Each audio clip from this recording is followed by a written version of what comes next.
Hey there, everyone, and welcome to an all-new episode of Golf Live. I'm Ryan Aselta. We've got a great show lined up for you this Tuesday afternoon. SI senior writer Alan Shipnuck sits down with PGA Championship winner Dustin Thomas.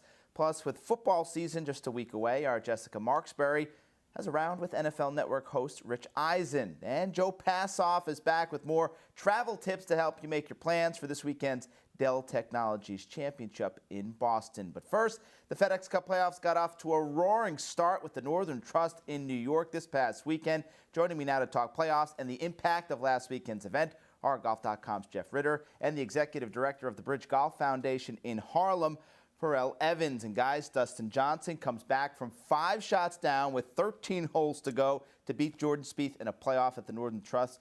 Jeff, it's been a very interesting year for DJ. He had those 3 straight wins, the slip, the fall, the withdrawal from the Masters. He's back in the winner's circle in a playoff event nonetheless. What did DJ show you this week at the Northern Trust? He showed me he's back. I mean, you could almost draw a line in the sand with that night before the Masters this year. That was DJ's season. Before that, he was the most dominant force in golf. It looked like he was going to storm to a Masters victory and maybe just pick up more majors along the way this year. He slips in his rental house and then really just kind of drifts through the summer. So, you know, if you're watching him, you could maybe see it coming. He was starting to play a little bit better here later in the year. But to me, Sunday at the Northern Trust, that was Dustin Johnson hitting on all cylinders. The Sunday 66 was it was that kind of almost effortless, you know, sauntering down the fairways and ripping 330-yard drives. It was the whole show that we've seen from DJ. He's back, and now he looks like an absolute force to be reckoned with here for the rest of these playoffs. Pharrell, this seemed like the perfect way to kick off the playoffs. A mano-a-mano showdown with 2 of the game's brightest stars. How important was it for the tour to have something like this? You know, we've been waiting for these one-on-one showdowns for a long time. We finally got one last weekend. Well, absolutely. I mean, you had a little bit of, you know, of kind of David and Goliath a little bit, even though Jordan is arguably more accomplished with more majors. But, you know, you have a player in Dustin who's arguably the best player in the world, but he's had I would say the quietest 16 wins for a guy.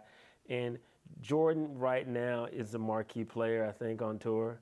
But the tour needs more battles like that, and we've got 3 more events, and then we've got the President's Cup. So I just hope that players get together and fight it out. Let's talk about Jordan a little more. He said after the playoff loss that he didn't lose this one, that Dustin Johnson won it. What do you think, Pharrell? Do you agree? He had a 5-shot lead with 13 holes to play. I think he lost it.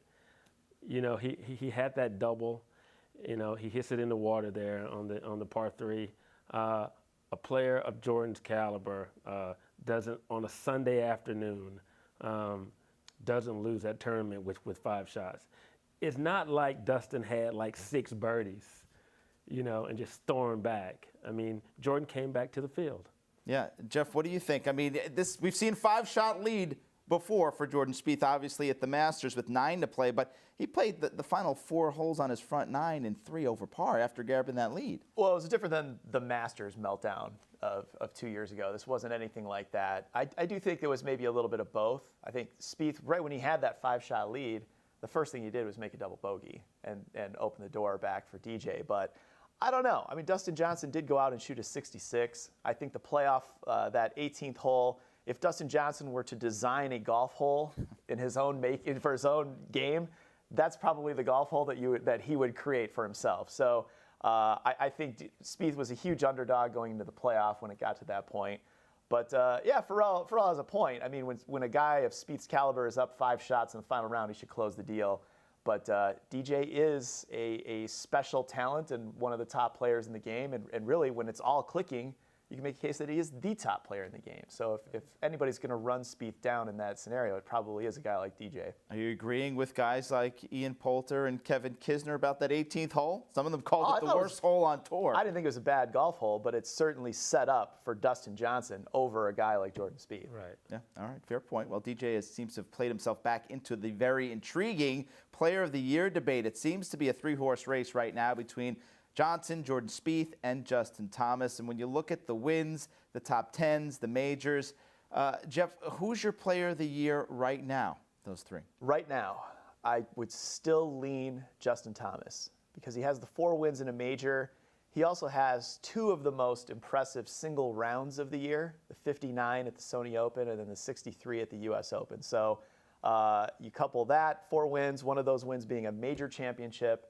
I lean JT, but it's still very much up in the air for me as we go into these last 3 events. What do you think, Pharrell? I think it's Justin Thomas right now. If he doesn't win another event, the 4 wins in the major, and as Ryan pointed out, those 2 great rounds. So it's hard to go against him. But I think you're missing one. I would have included Hideki in the race. I mean, he's had a great year. He's been very consistent. But he made the cut in all 4 majors. But I think when it's said and done, I think now unless Dustin goes out and wins this week, and he wins it, I think there's a good case for him also. But Yeah. the major, I think the major is the biggest difference though. And that's the Jeff gaping pointed hole out, with yeah. Dustin Johnson. I mean, Tiger won 5 without a major and won Player of the Year, but Dustin Johnson's got that hole in the resume. Hideki's got 3 wins. No majors. Right. I think a lot's going to be decided the next couple weeks. I love Spieth's resume with the 4 wins, 2 seconds, 2 thirds, 9 top 10s, and a major. But I think if these guys battle it out the next couple weeks, it's going to make for a very interesting race going into that Player of the Year, which comes out. But I think Spieth would be the most popular choice. Spieth, yeah, he would be a popular choice. Well, Justin Thomas, with a fantastic 2016-17 campaign, has played himself into this conversation. He finished tied for 6th at the Northern Trust last week. But before the week began, Sports Illustrated senior writer Alan Shipnuck caught up with the PGA Championship winner to find out where the first-time major winner is keeping his newest piece of hardware and what kind of influence Tiger Woods has had on his career. Take a look. All right, Justin Thomas, thanks for stopping by. I know you haven't had a chance to have any drinks out of the Wanamaker Trophy. Have you had any cereal? What are you using that thing for? I actually haven't had anything out of it, as crazy as it is. I thought I would have something, but I've had enough enjoyment just looking at it and touching it since then. I know when they give the guys a Stanley Cup, there's all these protocols they have to follow. Do you get any advice on how to handle the trophy? Not too much, no. At least I don't remember. That Sunday was such a blur, and especially that Sunday afternoon. But no, it's pretty much just been sitting in my room. I've taken it to dinner one night. I took it to a couple other places, but it's been pretty safe and sound since then. I mean, it's without a doubt the greatest trophy in golf. So if you're going to win a major from that standpoint, you want it to be the PGA, right? Yeah, if in terms of drinking quality, that's definitely, you can fit a lot of liquid in there. But I'd take any of the major championship trophies. Even the claret jug's so tiny, it's like. It makes for a great wine decanter, though. So I remember Jeff Ogilvy saying after he won the U.S. Open, some days he woke up and said, I have to win more majors because I won a U.S. Open. And some days he's like, who cares? I won a U.S. Open. Where are you on that continuum? Really neither. I'm not, I never planned on just winning one or stopping at one. I mean, I hope to win many more than that, but at the same time, I'm just focused on the next event I'm playing. I'm focused on what I'm doing. When I'm not playing golf, I'm not focused on anything having to do with golf, so it's pretty much just wherever I'm at. But as of now, we have a long time until a major comes, so I'm just focused on the tournaments I have next. The celebration you had with Tiger Woods, people were interested in. How has that relationship evolved through the years? Yeah, it's just really been probably the last year and a half or so. I reached out to him last year and talked to him a little bit about Augusta, and just figured between him and Mr. Nicklaus there wasn't really any better brains to pick. So after talking to him and we just kind of stayed in touch, and being in Jupiter, get together every once in a while to go play golf or for dinner or something. And I don't know, I've been fortunate he's taken a liking to me, and we've gotten together as often as we can, and he's motivating to me, when he can't play. I mean, obviously if he was playing, he probably wouldn't be doing the same thing, but not having to do too much, he's been watching more golf probably than he ever has, so it's been cool how he's been pulling me on. Does he talk any trash, like, hey, nice major, 13 more and you'll get to me? Not too much. I mean, I think he understands what the first one means and what any of them mean, but if I start talking trash at him, he has a pretty good go-to. Yeah. I mean, you said that celebrating him was one of the most meaningful parts of winning the championship. Why? It just was cool. I mean, I probably shouldn't say the most meaningful, but I mean, there were many things involved that were unbelievable. But just enjoying it with someone that I've looked up to for so long, and someone that I was a role model of mine, growing up. It's kind of surreal, honestly. What were some other cool things that came in the wake of that victory? Just heard from a lot of people. A lot of people reached out, and it's cool. The support system that golf has and that I've able to create, and it's just it's awesome. It's funny the amount of different people and branches you hear from, that reach out when good things happen. But it was awesome. I think people are really touched, watching your dad's emotions play out. Have you had any fun with him about how much airtime he got at the PGA? Not too much, no. I mean, I think really the last week's been just as much of a whirlwind for him as it was for me. So he's been kind of doing his stuff, but all back in Louisville. And I mean, he said he was teaching like crazy at the club. So it's just another week for him. But no, we haven't talked too much. Yeah, a lot of kids come in and want to be able to hit a 300-yard cut 3-wood. Yeah. Yeah, something like that. So. The thing about the majors is it draws in a lot of casual fans who maybe don't watch the tour every week. And I heard from a few people afterwards saying, how does a guy your size hit the ball the way you do? In your words, what is the key? A lot go into it. It's definitely obviously the form in general with golf, being able to use the ground well and hitting it solid and making sure that you're kind of optimizing your launch, your carry, everything like that. And then it goes to the manufacturers, the clubs, Titleist, am I getting built the right stuff? But I mean, a lot of it is what I'm doing off the course and away from the course, with the training and the therapy before and after, say like Massage Envy and the total body stretch, and making sure that I'm able to have my body and my joints moving properly, and when I'm home to be focusing on the proper parts of my body and getting stronger where I need to. I mean, you were going hard last fall. Obviously, you had an incredible week in Hawaii way back in January. How much do you have left in the tank at this point? I feel great, and it's because of stuff like that. It's because of the work I put in the gym on the off weeks. It's because of the time, with Massage Envy. It's with the trainers, with the physio, and that is why I do it, is because when I get to the end of the season, I'm feeling just as good as I did in the beginning of the season. In terms of being a little tired and mentally fatigued sometimes from stuff like the PGA or winning, the first couple of days after, that's going to happen. But that's stuff that you can't control. I mean, you said on the Thursday after the PGA, you went to hit some golf balls, and after 15 minutes, you kind of lost interest. That must be a rare feeling for you not to want to hit a golf ball. It's not as much as it was. I used to not be able to go a day or two without practicing, but now I have no problem. If you told me to not touch a club for a week, I'd be fine with it. And we play a lot of golf, and I love it, and I love every second of it, but it's also nice to get away. When the season does end, I mean, have you already planned some big getaway to celebrate an incredible year? I mean, I can't wait to go to Tuscaloosa. I can't wait to go to Alabama for a football game and take the trophy, see Coach, and take it to some of my favorite restaurants, favorite bars, and people that I've developed a great relationship with. Go see Coach Saban, see the football team, and then take it home to Louisville, go to my high school, my golf course, the places I go to in Louisville. I mean, there's a lot of stuff I want to enjoy with it, so I'm looking forward to it. Awesome. Justin, thanks for stopping by. Absolutely. Always a pleasure. Congratulations. Yeah, thank you. Bye.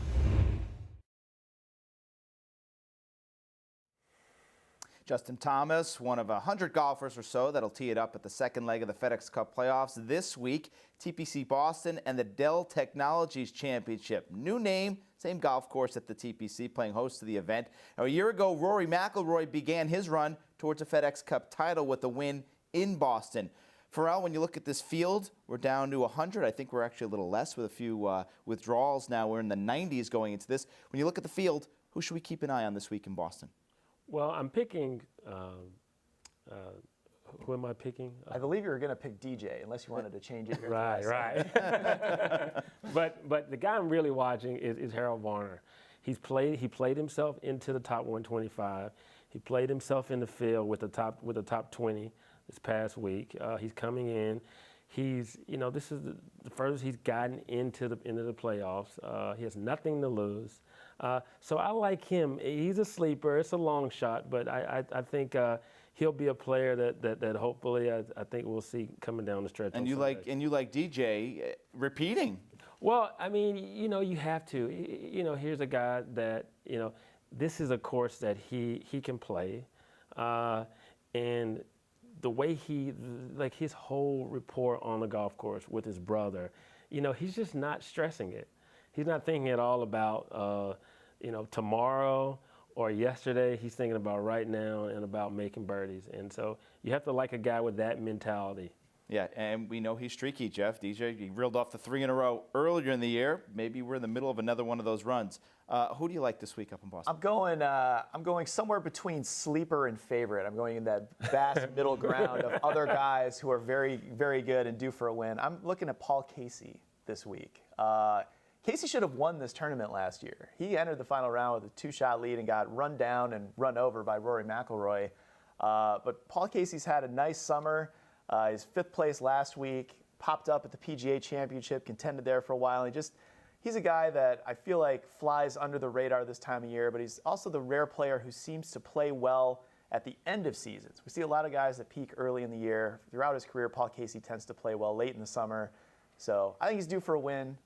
He's extra motivated by letting it get away last year here in Boston. So he's my pick this week. Yeah, I love it. I love Casey this week. Long overdue. He shot that 2 over par and blew the lead last year to McIlroy. But his last 5 starts, he has 3 top 5s. His worst finish in the last 5 is a T13. So he's trending, as we say, on the golf course right now. All right, big week for Phil Mickelson. He's currently 58th in the FedEx Cup standings. Now, not only does Lefty need a solid week to move on to the BMW Championship this week, but it's going to be his last chance to make a case to be on that President's Cup roster. Captain Steve Stricker has said Phil needs to play some better golf to earn a captain's pick.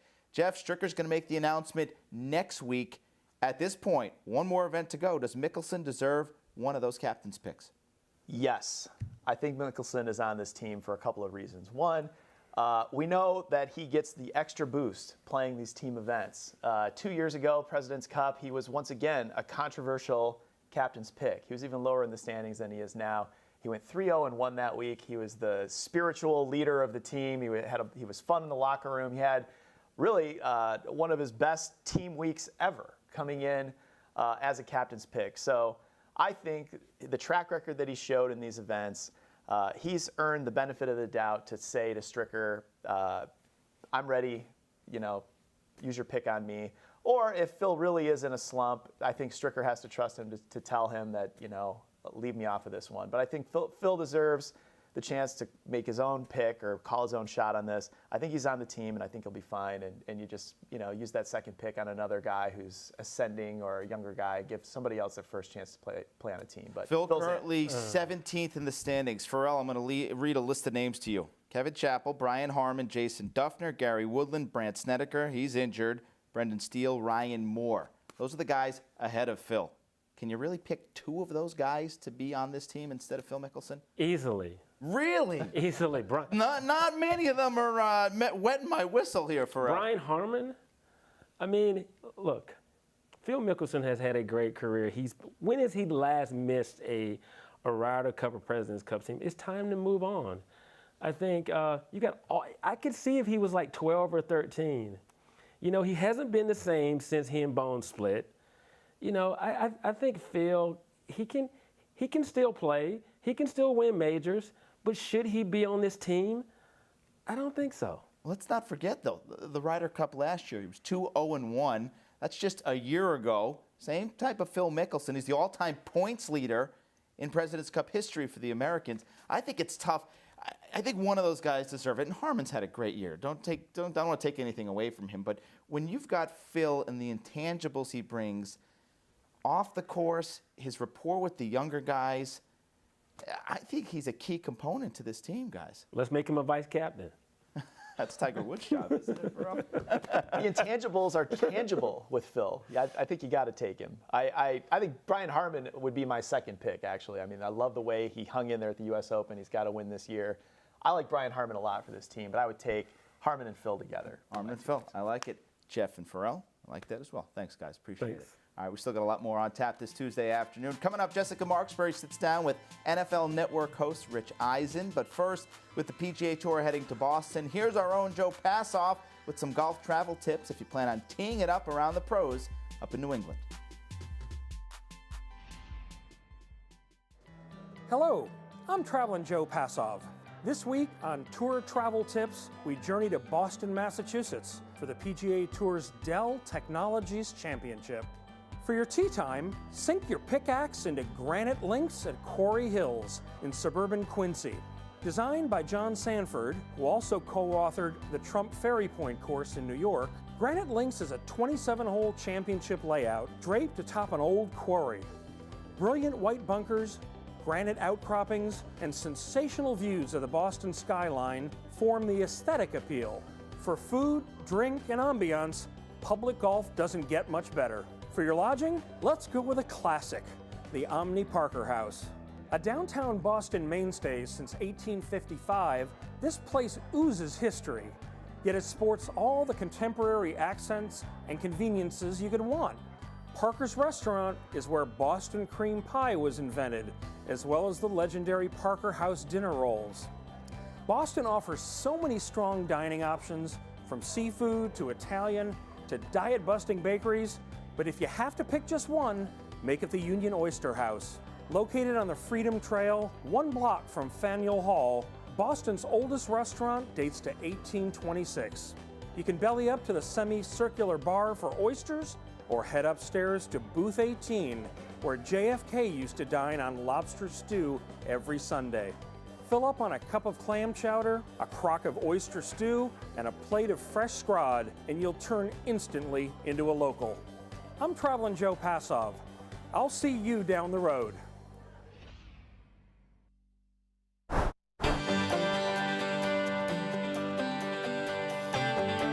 I'm Jessica Marksbury for Golf.com, and today I am so excited to enjoy a round with Rich Eisen of the Emmy-nominated Rich Eisen Show on the AT&T Audience Network. Cheers to you, sir. Thank you. Thank you. And thank you so much for your time today. This is a very classy thing that we're doing right here. Oh, that's good. Wow. I like it. Now, this is a treat for me. Okay. The first time that we've had a Brunello selected on the show. So please tell me. I'm breaking new ground. Yes, tell me why you went with this today. Italian wines are my favorites. You know, I do love a good Cabernet from Northern California, or Pinot from anywhere on the West Coast. I just like a wine that just blows your taste buds away. I like a big booming red, and Brunello di Montalcino is incredible. And Tuscany's a great area. Well, as we mentioned, you are an Emmy nominee. Tell me a little bit about your show and the guests that you get to interview. How do you prepare for the faces that are coming through your door? I don't know. I it's not much preparation. I mean, I try to ask the questions that I think that fans want to hear and know the answer to, and have a good, relaxed conversation. I mean, in our business, that's suddenly become the outlier, where conversation is the ultimate entertainment and informational delivery device, you know? And I've always loved watching talk shows. I've always aspired to be a host of a talk show. And in our day and age, there's a lot of shows where there's argument, it's argument driven, and there's a split screen, and one analyst or host takes an opinion that's opposite the other, and then you bash them together, and there's no gray area, there's no nuance, there's no discussion. For my show, we're the opposite.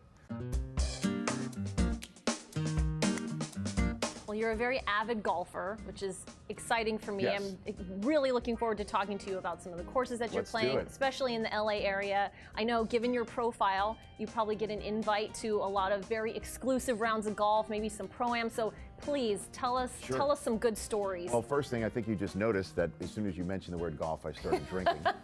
I love it. I truly do. It's something that relaxes me. But that's the issue, is that I'm relaxed. I'm not focused. I'm not one of those folks who goes through a pre-shot routine or is constantly thinking about what I need to do with my turn, or not obsessed with your swing. I need to be more, you know? I don't know if I have that discipline.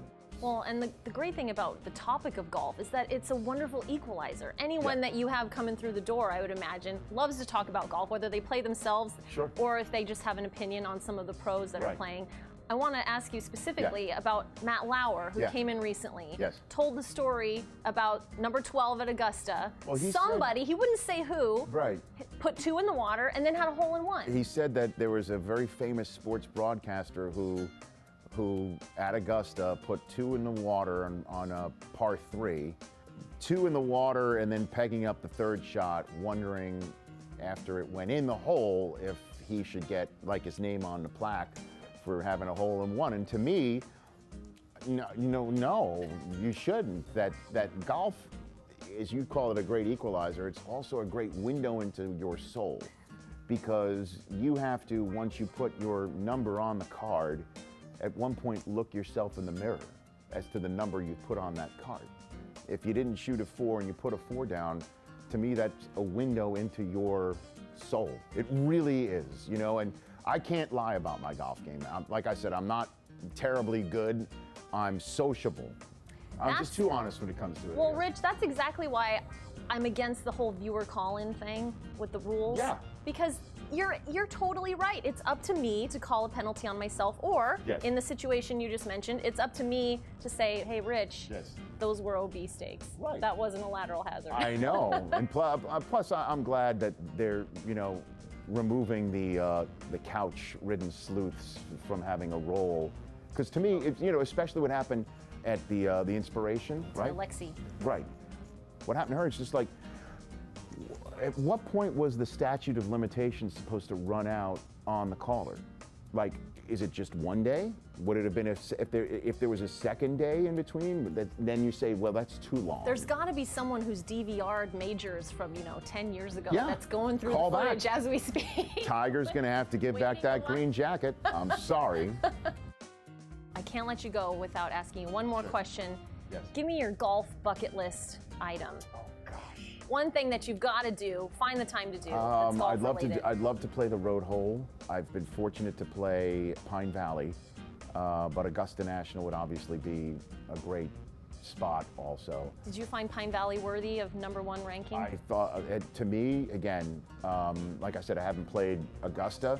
Pine Valley was incredible. Well, very worthy choices in St. Andrews and Augusta. Cheers to that. Cheers. Thank and you. congratulations again on the Thank show's you. success. Thank you. Thank you Appreciate for your you time, saying Rich. that. Thank you.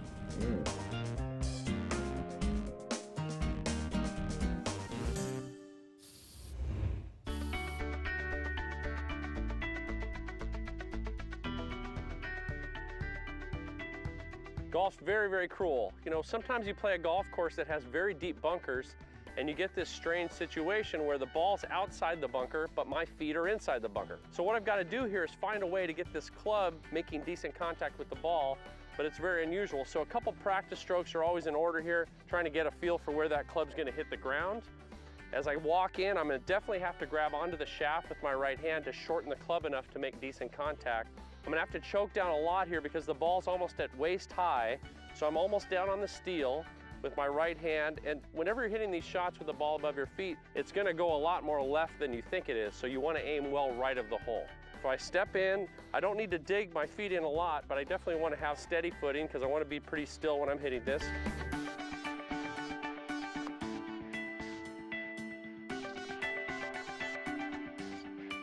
Again, this is a tough situation, but you can definitely handle it. Make sure you choke down on the club, right hand on the shaft, be kind of still with your body, aim well right, and you should be able to make good contact and get it up on the green.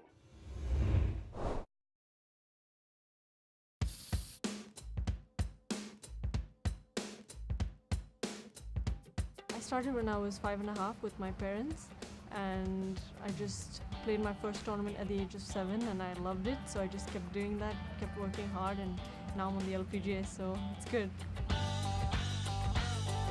I came on, played my first event when I was 18, and I didn't really feel like I was the youngest one. I felt like everyone else was also a teenager. Women's golf has always been much younger than men's golf, so it's a good thing. Well, I heard that golf would be in the Olympics in 2012, and ever since I wanted to make it happen, and I knew I had a good chance if I played in enough professional events, and I made a lot of effort to get sponsor invites and go Monday qualified for an LPGA event. So I made a lot of effort to get there and to finally be there and just realize how big the Olympics is, and that golf got to be a part of it for the first time in like over 100 years. It was a great experience. I think a lot more people know me and know about golf now, and it's definitely a good thing. I mean, we don't have a lot of golf courses in India, but still I think it has the potential to grow a lot more. So I'm sure by the time the next Olympics comes around, golf will be much bigger in India. Well, one thing I would take away would be planning my game better, because I do play well on all kinds of courses, but it's different on the LPGA because each venue is so different, the weather is different, and sometimes even day to day the courses change so much. So just being able to plan and execute my game a little better would be, something that I would take away and to work on it. Having good finishes better than, just making the cut, having more top 5s and top 10s, and I know I have that potential to do that, so just getting everything together more weeks during the year so that I can play with the best and be in some of those final groups.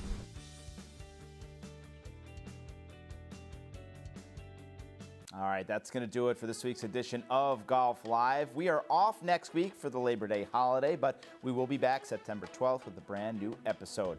Until then, be sure to stick with Golf.com for all the latest golf news and exclusive video content. And don't forget to follow us on Twitter, Facebook, and Instagram. Thanks for tuning in, and enjoy the holiday weekend. Take care.